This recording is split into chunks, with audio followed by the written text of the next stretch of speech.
Hello, everyone, and welcome back. I'm so happy to have you here with me again.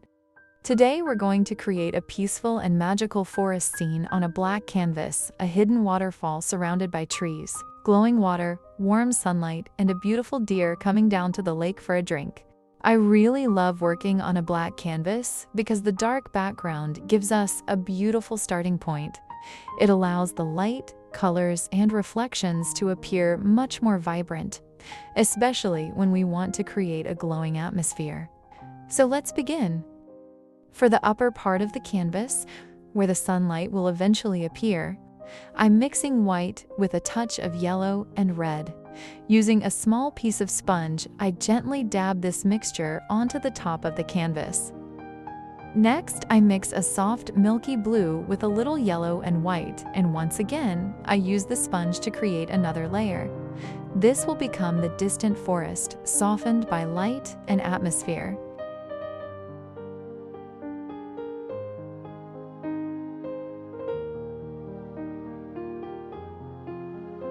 As I move downward, I gradually make the colors darker. I add more blue and a little yellow, creating a deeper greenish tone that extends toward the middle of the canvas. The idea is to build the forest layer by layer. The farther the trees are, the softer and lighter they should appear. As we come closer to the foreground, the colors become darker, stronger, and more defined. This simple change in value is what helps create depth in the painting. Now I'm going to create the rocky areas surrounding the waterfall.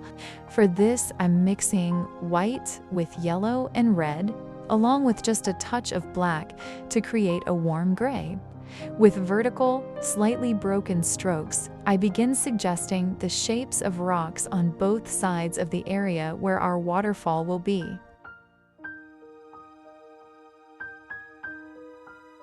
These rocks don't need to be perfectly detailed yet. At this stage, I'm simply creating their basic structure and letting some of the dark background remain visible between the strokes. Now I'm adding a little more yellow to my dark green mixture and using it to highlight the bushes growing along the tops of the rocks. For the vegetation between the rocks, I use a slightly darker green and build the texture with repeated tapping motions. These small touches of paint start to give the forest a much more natural and organic appearance.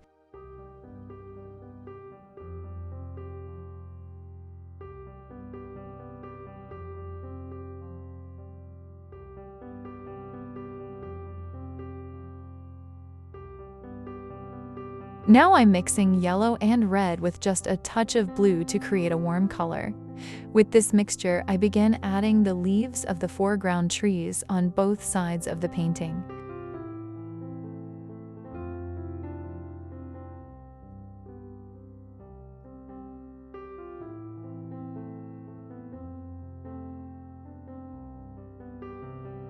I keep changing my mixture slightly, sometimes adding a little more yellow, sometimes a touch more blue. This prevents the foliage from looking flat or repetitive and gives us many different shades of natural color.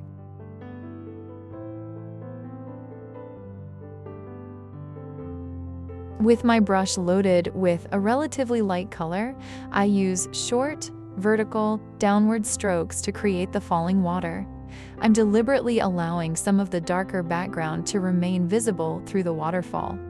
This is important because it makes the water look transparent and gives it a more realistic sense of movement.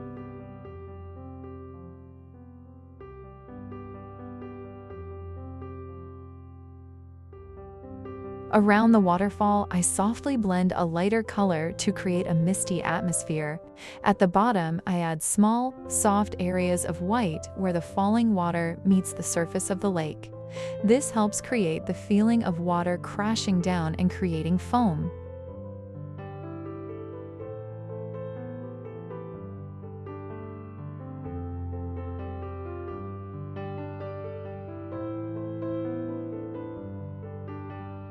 Now let's move on to the lake.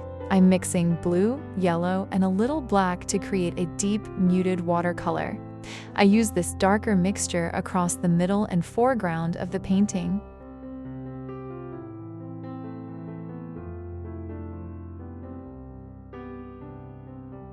Closer to the waterfall, I gradually add more white to the mixture, making the water lighter where it catches the surrounding light.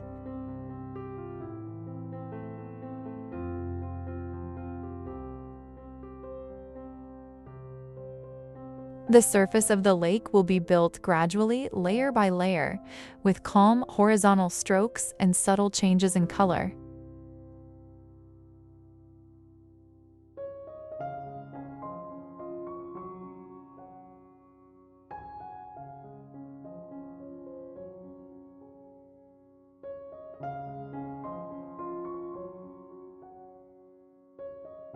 Next, I'm mixing black with a little red and yellow to create a deep, warm, dark tone.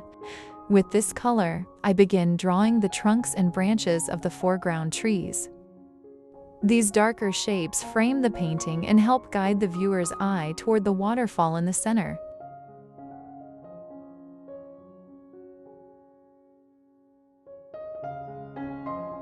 Now I'm adding darker foliage in front of the brighter leaves. With a smaller brush, I can add more delicate leaves around the outer edges of the trees.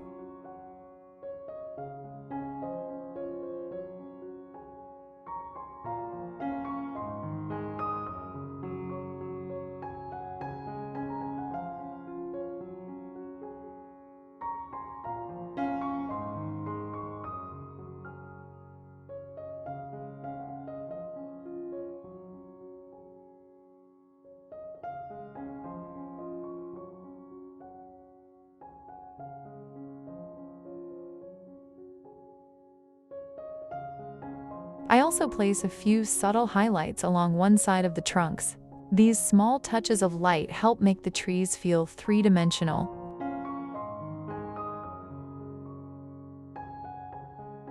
And now, remember that beautiful glow we created at the top of the canvas? It's finally time to bring the sunlight into the scene. I'm going to create soft rays spreading outward from the light source. I keep only a small amount of paint on my brush and use loose, delicate strokes so the rays remain soft and atmospheric rather than looking too sharp. This is one of my favorite parts because suddenly the entire painting begins to feel illuminated.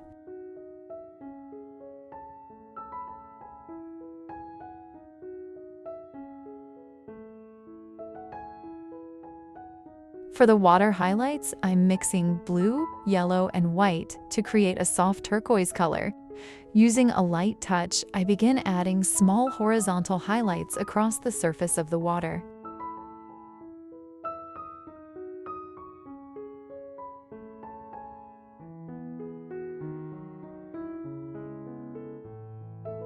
As I move toward the foreground, I leave more space between the highlights so that the dark water underneath remains visible. This contrast between darkness and light is what makes the reflections sparkle. Now I'm adding some dark brown stones beneath the surface of the water in the foreground. I'll let these dry slightly before adding their brighter highlights.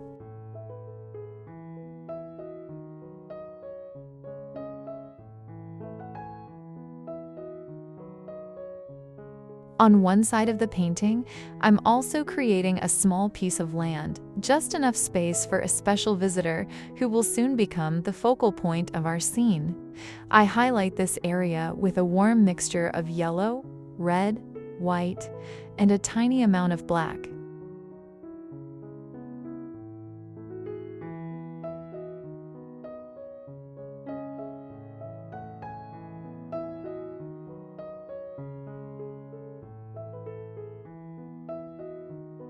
I use some of the same warm tones on the stones beneath the water, so that the colors throughout the painting feel connected.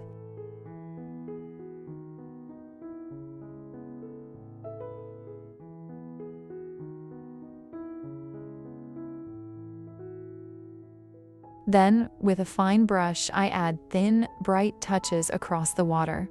These tiny strokes give the surface a beautiful, shimmering effect.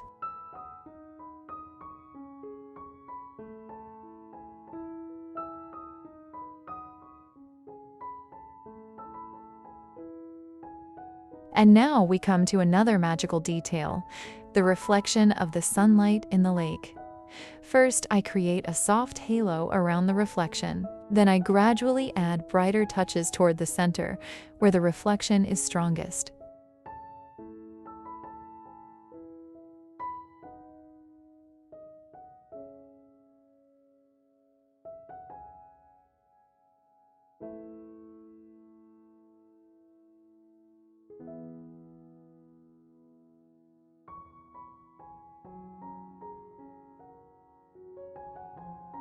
Finally, I scatter small points and broken horizontal strokes of light across the water, following the direction of the sunlight.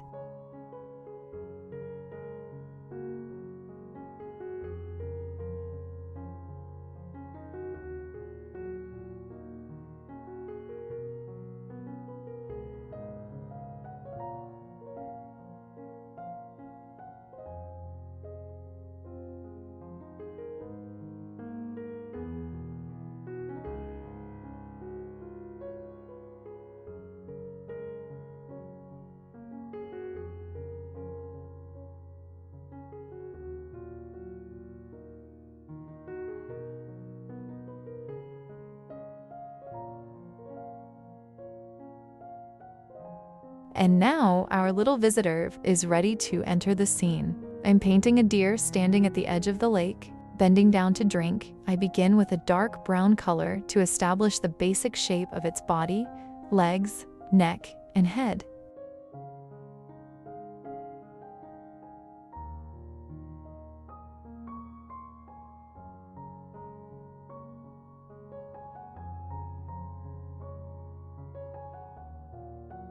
I also add a broken reflection of the deer in the water beneath it. The reflection doesn't need to be perfectly clear. The movement of the water naturally breaks it apart. Then I add lighter brown and warm highlights along the upper parts of the body where the sunlight touches the deer. These highlights are especially important because they separate the animal from the background and give its body more volume and dimension. Finally, I return to the water, the foliage, the rocks, and the waterfall, adding the last few highlights and small details wherever they are needed. A few more touches of light here, a little more texture there, and slowly the entire scene comes together. Thank you so much for spending these peaceful moments with me. If you enjoyed this painting, don't forget to like the video and subscribe for more acrylic painting tutorials and relaxing nature scenes. Until the next painting, take care, keep creating, and I'll see you soon.